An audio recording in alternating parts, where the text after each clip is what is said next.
குரு கேது, சந்திரன் கேது, சூரியன் கேது, இவங்களுக்கு ராசிக்கல் மோதிரம் கையில வேலை செய்யாது.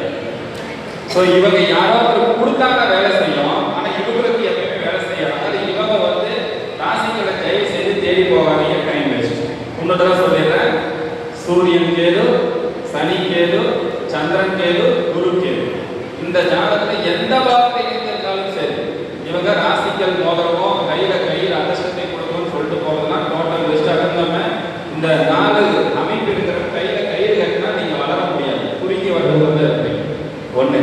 அடுத்தது உங்களுடைய அதிர்ஷ்டமான நட்சத்திரம் எது, யோகமான யோகம் சொல்றதை விட இதுதான் உங்களோட லைஃப்ல டர்னிங் பாயிண்ட். அதிர்ஷ்டமான புள்ளி, அதிர்ஷ்டமான நட்சத்திரம் எது அப்படின்னா, ஒரு ஜாதகத்துல உங்களுடைய ஜாதகத்துல லக்னத்துக்கு 5ஆம் இடத்து அதிபதியினுடைய பாகை, 9ஆம் இடத்து அதிபதியுடைய பாகை, இது ரெண்டையும் கூட்டுங்க. டோட்டல் கூட்டி 360க்கு மேல வந்தா 360 கழிச்சுங்க. 360க்குள்ள அப்படியே எடுத்துங்க. அந்த பாகை கடையில என்ன நட்சத்திரம் நிற்கிதோ அதுதான் ஒரு ஒரிஜினல் அதிர்ஷ்டமான நட்சத்திரம். ஸோ அந்த நட்சத்திரத்தோட அதிபதி என்ன கிரகம் வருகிறதோ அந்த கிரகத்தை கெட்டியா பிடிச்சிக்கங்க. உங்க லைஃப்ல மிகப்பெரிய ஒரு உயர்ந்த நிலை அடையலாம். சரிங்களா? அடுத்த 3வது சொல்லுங்க, உங்களுடைய ஜாதகத்துல மாந்தி 12 பாவத்துல ஏதாவது ஒரு பாவத்துல மாந்தி இருக்கும் இல்லைங்களா?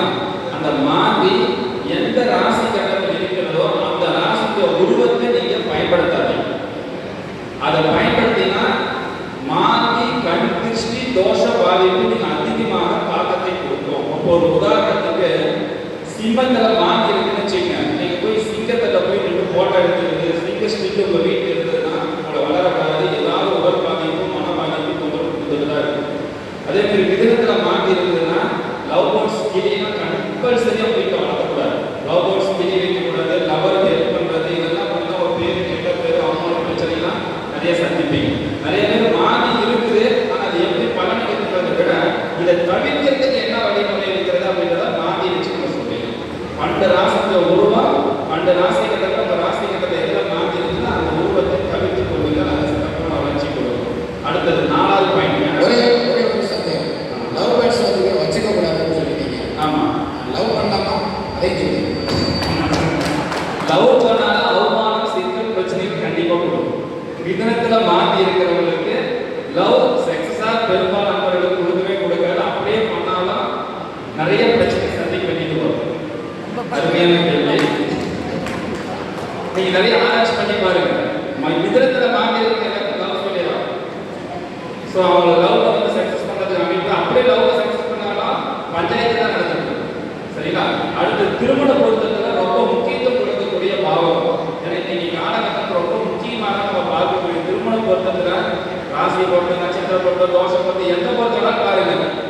ஒரு ஆண் ஜாதகத்துக்கும் பெண் ஜாதகத்துக்கும் லக்னத்துக்கு 12ஆம் பாவம் திருமண பொருத்தத்துல ரொம்ப முக்கியமான பாவம். அப்ப 12ல 2 பேர்த்துக்குமே பாவகம் இருந்தா தயவு செய்து சேர்த்தாதீங்க. ஒருத்தருக்கு பாவகம் தான் பரவாயில்ல, இன்னொருத்தருக்கு பாவகம் தான் அவருடைய ஐன சைன போகம் இல்லைன்னு சொன்னா மிருதியாகவும் தெளிவாகவும் அமைந்து கொடுக்காது. அதனால 12ஆம் பாவத்துல திருமண பொருத்தம் பார்க்கும்போது 2 பேரோட ஜாதகத்துல 12ஆம் இடத்துல பாவகம் தான் ஜாதி இணைக்காதீர்கள். அது பழைய பல வகையான சிக்கல் பிரச்சனை கொடுக்கும். அதுக்கு அடுத்தது திருமண பொருத்தத்திலே 5ஆம் பாவத்துல 2 பேரோட ஜாதகத்துல ராகு கேது பாவகம் இருக்கிற ஜாதத்தை இணைக்காதீங்க. அது நிறைய சிக்கல் சில பிரச்சனை தொந்தரவுலாம் கொடுக்கும். அதுக்கு அடுத்து பெண்களுக்கு ஒரு சின்ன ஒரு அட்வைஸ் மட்டும் நான் சொல்லிடுறேன். இன்னைக்கு செவ்வாய் எந்த வேணாலும் இருந்துட்டு போட்டோம், எந்த இடத்துல இருந்துட்டு போட்டோம், பெண்களுக்கு மாதவிடாய் பிரச்சனை குறைக்கணும், உடல் ஆரோக்கியம் மேன்மை கொடுக்கும். 2 விஷயத்தை கரெக்டா செஞ்சா போதும், பெண்களுக்கு அந்த பிரச்சனைகள் குறையும். மாதத்துக்கு ஒரு முறை மாதவிடாய் ஆன நாள்ல இருந்து 10ஆவது நாள்ல இருந்து 20 நாளைக்குள்ளார 10 20க்குள்ளார கைலி காலி மருதாணி கம்பல்சரி பெண்கள் வச்சுக்குவாங்க. மாதவிடாய் பிரச்சனைகள் கண்டிப்பா குறையும். 2வது விஷயம் வாரத்துல 3 நாட்களுக்கு மாதம் சாப்பிடுவேன். இது பெண்களுக்கு நல்ல பலனை கொடுக்கும். ஆண்களை பொறுத்த வரைக்கும் வாரத்தில் 3 நாட்களுக்கு தயிர் சாப்பாடு எடுத்துக்கணும். அது ரொம்ப விசேஷ தன்மைகளை கொடுக்கும். அது உங்களுக்கு பல வகையில் நிறைய நன்மைகள் எல்லாம் கொடுக்கும். சரிங்களா? ஏன்னா ஐயாட்ட கேட்டு இந்த டிப்ஸ் உங்களுக்கு கொடுக்கணும் அப்படின்னு சொன்னது. ஸோ இந்த வாய்ப்பு கொடுத்ததற்கு மனமார்ந்த நன்றிகள் வாழ்க்கை. சிறப்பு மதிய நிகழ்ச்சி அது கூட நடத்தணும். பாருங்க